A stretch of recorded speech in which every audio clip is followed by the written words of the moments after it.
Hello welcome back quick update बिटकोइनको प्राइसले massive dip हानेको छ 75K सम्म प्राइसले डिप हानेको छ र अहिले चाहिँ अलिकति स्ट्रेन्थ गेन गरेको देखिन्छ 78 सम्ममा खेलिरहेको छ। अब मैले हिजो अस्तिको भिडियोमा पनि भनिरहेको छु कि जब बिटकोइन 80K को रेन्जमा खेलिरहेको थियो हामीले अझै पनि यसमा 10-15% को डिप एक्सपेक्ट गर्न सक्छौँ, किनभने हाई 70s या 70s को प्राइसमा चाहिँ जानले त्यति खासै बिग डिल चाहिँ छैन, किनभने अहिले मार्केटमा जे खालको जियोपोलिटिकल कुराहरू या युएसको चाहिँ भनौँ न युएसको जुन म्याक्रो इकोनोमिक कुराहरू भइरहेको छ त्यो कुराले चाहिँ धेरै इफेक्ट गरेको छ भनेको छ र त्यही हो प्राइस अहिले डिप हानेको मेन कारण चाहिँ जुन अस्ति जुन फेडले चाहिँ ट्रम्पले चाहिँ फेड चाहिँ नयाँ केभिन वार्सलाई चाहिँ के अरे नोमिनेट गरे र त्यसपछि म्यासिभ सेल अफ भयो सिल्भर र गोल्डको चाहिँ सिल्भर 30% प्लसको सेल अफ भयो, गोल्डको अलमोस्ट 10% सेल अफ भयो भने मार्केटबाट चाहिँ करिब 6-7 ट्रिलियनको चाहिँ ओभरअल टोटल मार्केटले चाहिँ त्यति पैसा लुज गरेको देखिन्छ होइन 124 आवर्समा। यो एकदमै ह्युज अमाउन्ट अफ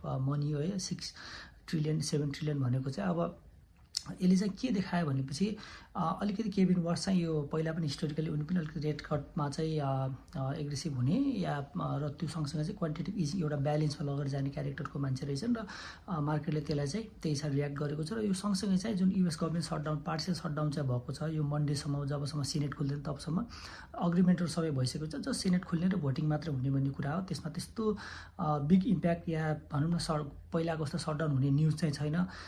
बट यो हुँदै पनि मार्केटले चाहिँ डिप हानेको छ। अब we don't know behind the scene के भइरहेको छ र यो एउटा भनौँ अहिले जुन के अरे क्रास भएको छ यो फ्ल्यास क्रास भएको छ, यसमा चाहिँ अलमोस्ट क्रिप्टो मार्केटले मात्र करिब 2 बिलियनको चाहिँ लुज गरेको छ। अस्ति लास्ट टाइम हाइएस्ट भनेको चाहिँ यो अक्टोबर 10 मा भएको लिक्विडेसन थियो, त्यहाँ अलमोस्ट 19-20 बिलियनको भएको थियो। कोभिड क्रासमा चाहिँ अलमोस्ट 1 देखि 2 बिलियनको रेन्जमा भएको थियो। एफटीएक्स क्रासमा पनि 1 देखि 2 बिलियनको बिचमा भएको थियो।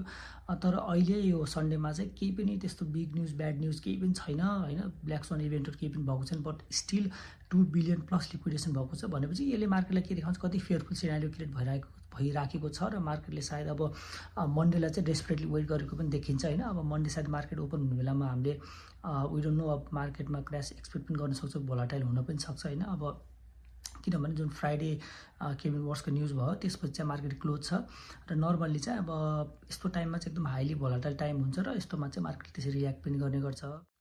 र अर्को न्युज चाहिँ के छ भनेपछि जुन OKX को सिइओ छन् उनले चाहिँ अक्टोबर 10 को जुन म्यासिभ लिक्विडेसन भएको थियो मार्केटमा चाहिँ त्यसपछि अहिलेसम्म मार्केट रिकभर गर्न सकेको छैन अक्टोबर 10 को क्रासपछि। त्यसको लागि चाहिँ उनले क्लियरली बाइनेन्सलाई दोष दिएका छन् होइन। अब त्यो बेलाको एउटा बिग पेयर पनि भएको थियो बाइनेन्स चाहिँ, र धेरै कुराहरूले चाहिँ बाइनेन्सलाई पोइन्ट आउट पनि गरेको छ र उनले चाहिँ यो बाइनेन्सले चाहिँ युएस के अरे USDE भनेर चाहिँ एउटा नयाँ स्टेबल कोइन जो चाहिँ USDC कि USDT सम्म पेक गर्ने र त्यसलाई चाहिँ यो ट्रेडिङहरूले यिनीहरूले चाहिँ कन्भर्ट गरेर के लेभरेज युज गरेर चाहिँ खेल्ने भन्ने कुरा थियो र त्यसमा चाहिँ यो USDE चाहिँ डिपेक भएको कारणले गर्दा चाहिँ म्यासिभ लिक्विडेसन भएको थियो भनिएको छ। अब यो बिग खालको म्यानिपुलेसन या त्यसमा चाहिँ त्यो खालको न्युज आएको छ, वी डोन्ट नो द्याट होइन एक्ज्याक्टली। तर अब त्यही बाइनेन्सले चाहिँ सायद यसमा क्लियरिफाई पनि गर्छ होला र उसले पहिलादेखि भन्दै पनि आएको छ कि यो बाइनेन्सले यसमा रोल गरेको छैन या भन्ने कुराहरू आएको छ।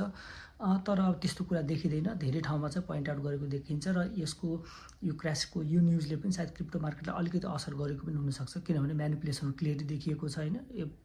हन्ड्रेड्स अफ थाउजन्ड्स अफ ट्रेडर्सहरू लिक्विडेट भएका थिए होइन। अब त्यसमा थुप्रै बिलियन्स अफ डलर भनौँ 20 बिलियन डलर एक दिनमा लुज गर्नुको it's not a joke. So त्यही नै हो अहिले चाहिँ अब मेन मार्केटमा चाहिँ यो सबै चिज क्रास हुनुको कारण भनेको छ जुन केभिन वार्सको नियुक्ति गरियो त्यसपछि चाहिँ गोल्ड र सिल्भरले म्यासिभ सेल अफ गर्यो र त्यसलाई चाहिँ मार्केटले डाइजेस्ट गर्दै थियो र अहिले बिटकोइनले फेरि क्रास भेटेको छ र यसमा चाहिँ नयाँ यो 10-10 को न्युजले पनि गर्दा हो। सो त्यही हो, अलिकति बी केयरफुल। अझै हामीले प्राइस एकदमै हाइली भोलाटाइल छ होइन, यो पालि यस्तो टाइममा चाहिँ हामी एकदम सतर्क रहनुपर्छ र स्टे सेफ।